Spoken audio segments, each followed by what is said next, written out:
Bonjour et bienvenue dans ce podcast. Nous allons parler des énergies de la semaine du 19 au 25 février 2024. Donc nous allons aborder l'entrée du soleil en poisson et la nouvelle lune en vierge. Donc le soleil entre en poisson ce lundi 19, il est suivi de Mercure le 23, un jour seulement avant la pleine lune qui aura lieu le 24 février dans le degré 5,22 de la Vierge. Donc les énergies changent puisque nous aurons maintenant 4 planètes en poisson, même si nous avons toujours la grande conjonction de Pluton, Vénus, Mars en Verseau, une conjonction qui sera exacte le 22 et dont nous avons parlé dans l'article le précédent. Donc on vit simultanément avec les énergies du Verseau et des Poissons, des énergies transpersonnelles qui nous invitent à participer à un grand mouvement collectif. L'entrée du soleil en poisson et la lumière qui éclaire cette énergie nous adoucit, nous amène à une connexion avec notre monde intérieur, nos émotions, notre sensibilité, notre vulnérabilité. Elle nous ramène à l'océan, à la paix, au ressenti, à la confiance, à l'intuition, à une connexion avec ces mondes invisibles et mystérieux qui nous permettent de ressentir cette union qui nous relie tous les uns avec les autres et avec la nature elle-même. Cet état que les mots ne peuvent englober puisqu'elle nous relie simplement à l'amour et à la compassion, à la source de la création, à cet utérus où nous n'avions à nous soucier de rien, où il n'y avait pas de séparation, pas d'individualité, un état de flotter dans la mer et de se laisser emporter par le courant, d'être ouvert à tout, les émotions à fleur de peau. C'est une énergie qui, canalisée à travers l'art, le service, la méditation, nous amène à nous connecter avec d'autres mondes sensibles, mystérieux, avec l'inconscient, avec le symbolisme, avec les rêves, avec les désirs, l'imaginaire, avec ce monde que l'on crée à la fin à partir justement de ces rêves. Et c'est une énergie qui, si elle n'est pas canalisée, peut nous amener à vouloir nous évader, à vouloir fuir, à créer des relations de dépendance à travers les drogues, l'alcool, afin de ressentir cette union infinie, sans limite, de rester dans ces états de fantasme, de rêve, de nostalgie, d'isolement aussi d'un extérieur perçu d'une manière totalement différente, plutôt dure et séparateur. Et cette année, comme Saturne est en Poisson, il vient donner une autre connotation à cette énergie des poissons. Il va justement lui permettre de se canaliser, de s'installer, de prendre forme, pour qu'au lieu de se sentir submergé par ces vagues, nous puissions fixer des limites saines et surtout mûrir et devenir responsables en tant qu'être individualisé que nous sommes, grâce à l'acte de naître, de pouvoir nous détacher pour assumer notre propre corps, nos propres besoins et notre propre vie, tout en continuant à ressentir cette union d'amour et de confiance en la vie. Donc cette pleine lune en Vierge, elle clôt un cycle de 6 mois qui a débuté le 15 septembre avec une nouvelle lune en Vierge. Vous pouvez aussi voir le podcast et l'article qui a été fait sur cette nouvelle lune. Donc contacter l'axe Vierge-Poisson, c'est contacter le service, la santé, la maladie, le chaos et l'ordre, le rationnel et l'irrationnel, les crises et les transformations, puisque ce sont les derniers cycles qui ferment la roue zodiacale. La Vierge, elle clôture la première partie des signes de Bélier à Vierge, qui nous parle d'un chemin vers l'individuation, et l'autre partie de Balance en Poisson, et on est en train de parler d'énergie qui entre dans une relation avec l'autre et avec le collectif. Donc la Vierge, elle termine une étape qui nous permet de nous préparer pour entrer en relation avec les autres dans la Balance. Elle nous parle de pureté dans le sens où elle cherche à s'assurer que nous sommes préparés, que nous sommes bien optimisés, bien fonctionnels, propres et intègres avec nous-mêmes. Ce processus de nettoyage, de croissance et d'amélioration personnelle implique une attitude critique et analytique pour pouvoir observer, filtrer, discriminer ce qui est utile de ce qui ne l'est pas, pour pouvoir à la fin servir un système avec humilité, Car en Vierge, c'est quand on commence à prendre conscience que l'on fait justement partie d'un plus grand système. Donc de pouvoir nous déployer à travers la forme et la fonction dans ce grand ordre. Et notre place, elle est nécessaire, mais elle n'a pas besoin d'être reconnue, comme dans l'énergie du lion, puisqu'il ne s'agit pas de se servir ou de servir pour se sentir utile, mais parce que justement nous sentons que c'est la place qui nous appartient et que de cette manière nous répondons à un ordre profond interne à l'intérieur de nous-mêmes. Donc l'ombre de la Vierge, ça va être la recherche de perfection, d'ordre, d'autocritique et de critique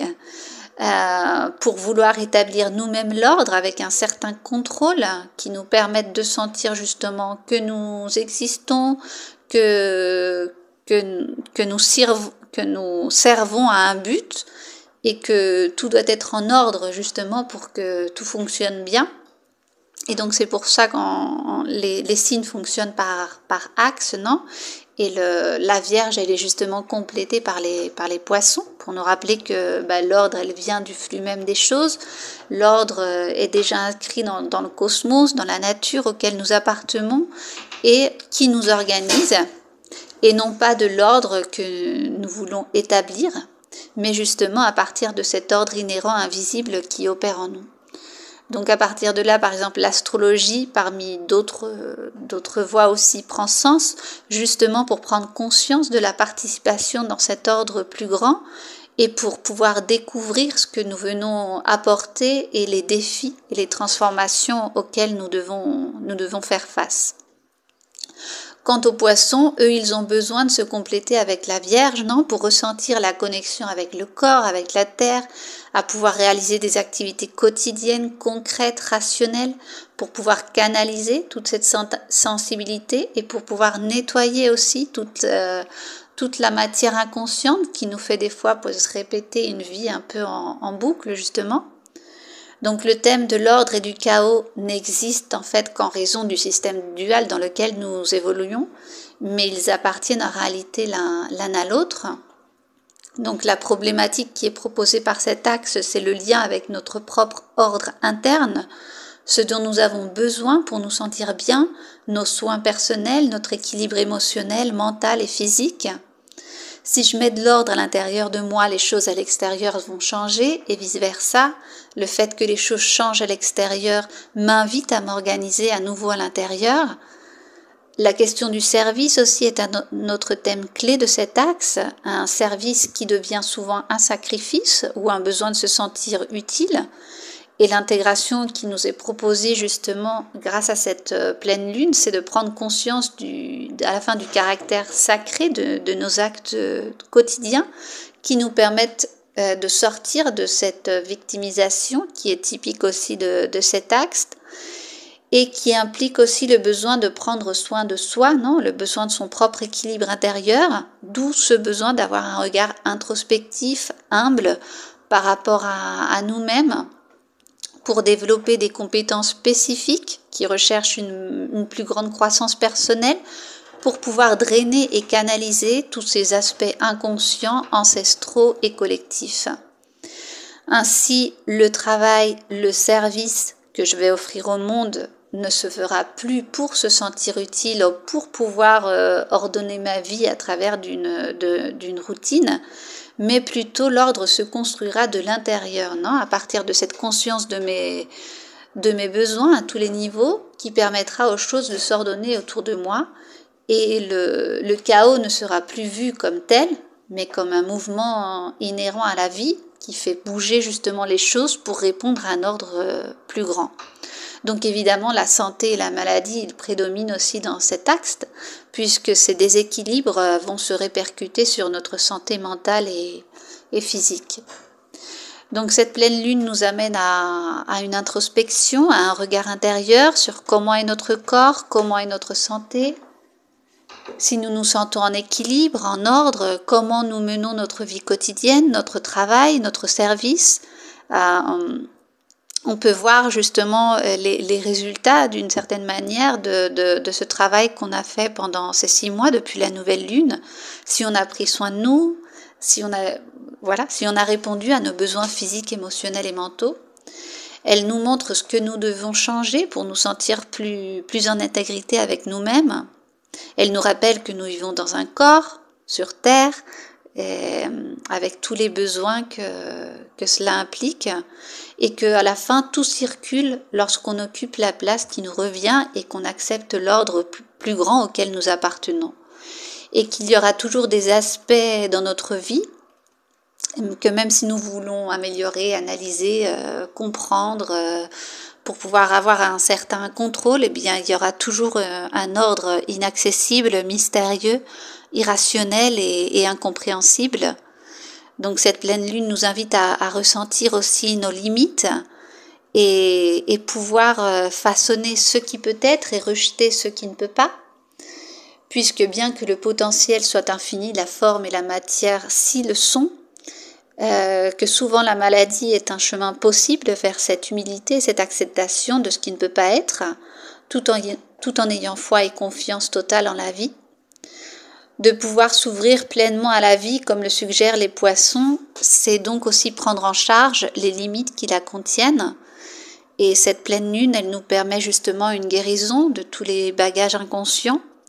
un processus de nettoyage, un contact avec la virginité, non pas tel que l'Église nous l'a vendu, mais comme cet état interne pur et propre, libre de conditionnement, de souffrance,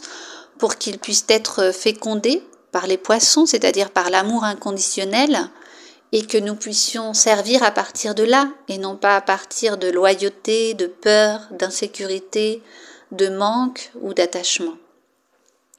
Donc le trigone avec Jupiter nous ouvre à de nouveaux chemins pleins d'abondance, de confiance, de jouissance, de la simplicité, qui bien qu'il soit défié par cette conjonction en Verseau,